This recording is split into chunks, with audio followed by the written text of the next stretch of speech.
Welcome to the West Wing Week, your guide to everything that's happening at 1600 Pennsylvania Avenue.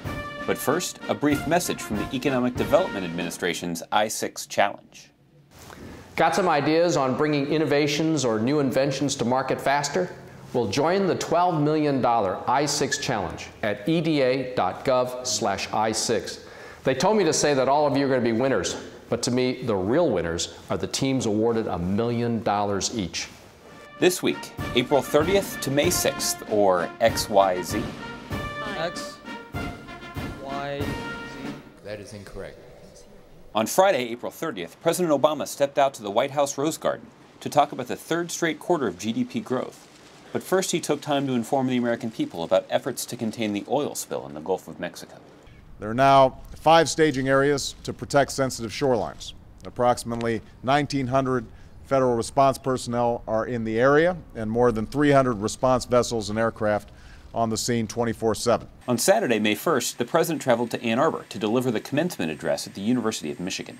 Well, we're thrilled to be here, mainly because I think I have more Michigan folks on my staff. You do, and they were my secret From the most weapon. junior to the most senior.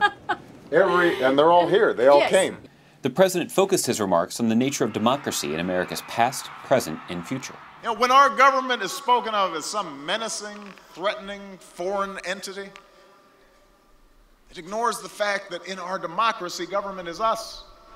We, the people, hold in our hands the power to choose our leaders and change our laws and shape our own destiny. Even as preparations were being made for the president's visit to the Gulf Coast, he made time to go to the White House Correspondents Dinner, a Washington tradition where the president mingles with members of the press corps. And so I wasn't sure that I should actually come tonight. Biden talked me into it. He leaned over and he said, "Mr. President,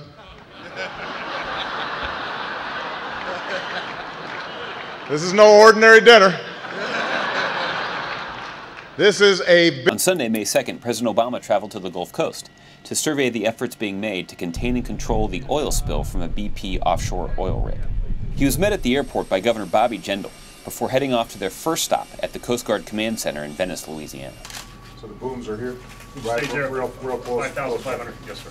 Pretty close to shore. The president also spoke with local fishermen to hear their concerns on the impact this tragic accident will have on their livelihood. The federal government has launched and coordinated an all-hands-on-deck, relentless response to this crisis from day one.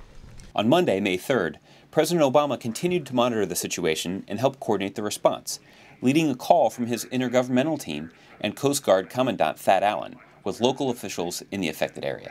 We want your intense involvement throughout the response. You need to let us know if you're not getting what you need, when you need it.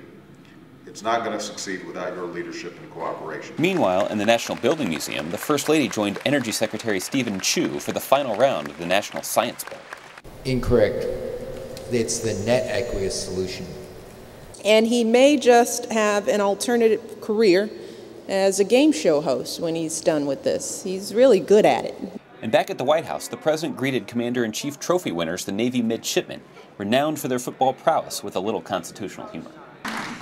I do have to warn you, I consulted with the White House counsel, and according to the 22nd Amendment, you're only allowed to come back here one more time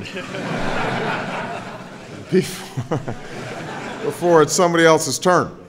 On a beautiful Tuesday morning, May 4th, the president went to Foggy Bottom to make the case for Wall Street reform to the Business Council.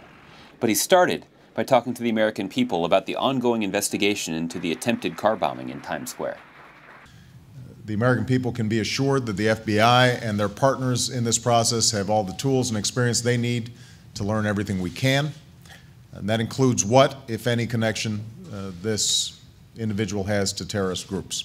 And it includes collecting critical intelligence as we work to disrupt any future attacks. On Wednesday, the 5th of May, the president was joined by the First Lady, Dr. Biden, and General Eric Shinseki at the signing of the Caregivers and Veteran Act, legislation that increases mental health counseling and services available to veterans returning from Afghanistan and Iraq. We're forever mindful that our obligations to our troops don't end on the battlefield.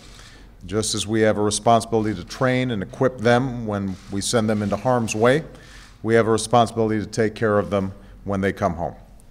Later, White House photographer Pete Souza noticed a ruckus in the Rose Garden, where the President and First Lady were hosting a Cinco de Mayo celebration. The President reviewed the history of this festive occasion, perhaps less well known than he implies. The events of this date in history are well known. How nearly 150 years ago, at the Battle of Puebla, a band of Mexican patriots faced off against a massive European army and won a victory that inspires the world to this day.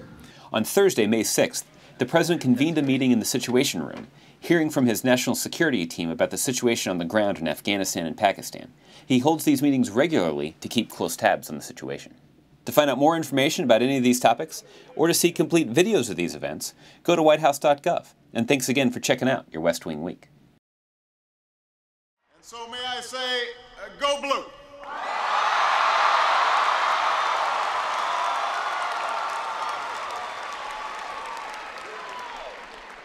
I thought I'd go for the cheap applause line to start things off.